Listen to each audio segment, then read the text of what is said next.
നവഗ്രഹങ്ങളിൽ ഓരോന്നിനെയും ആരാധനാപാത്രമാക്കുന്നതോടൊപ്പം പുരാണങ്ങൾ ഓരോ ഗ്രഹങ്ങൾക്കും അതിദേവതമാരെയും കൽപ്പിച്ചിരിക്കുന്നു. നളിനശരൻ തൻ തിരുവുടലഴകൊടു നയനം തന്നിലെരിച്ചവനേ ജയൻ. ഭക്തജന സാന്നിധ്യം ഭഗവാനെ അറിയിക്കാനാണ് നമ്മൾ ശരണം വിളിക്കുന്നത്. ഈ യോഗഭാവത്തിലിരിക്കുന്ന ശാസ്താവ് തൻ്റെ ഭക്തർ തന്നെ കാണാൻ വേണ്ടി വന്നിരിക്കുന്നു എന്ന് മനസ്സിലാക്കി ആ യോഗഭാവത്തിൽ നിന്ന് ഭക്തർക്ക് ദർശനം നൽകി അവരുടെ പ്രയാസങ്ങളെ മാറ്റി കലിയുഗവരതനായി ശബരിമലയിൽ കുടികൊള്ളുന്നു. തസ്മൈ നമഃ പരമകാരണകാരണായ. ശൈവ വൈഷ്ണവ ശാക്തേയ വിശ്വാസങ്ങളുടെ പേരിൽ ഭിന്നമായ പാതയിലൂടെ സഞ്ചരിക്കുന്ന കാലത്ത് ശൈവ ആരാധകരിൽ പ്രധാനിയായിരുന്നു വ്യാഘ്രപാദ മഹർഷി.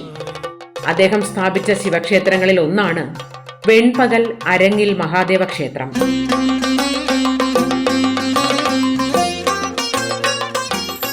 സന്ധ്യാദീപം ഇന്ന് വൈകുന്നേരം 6:30.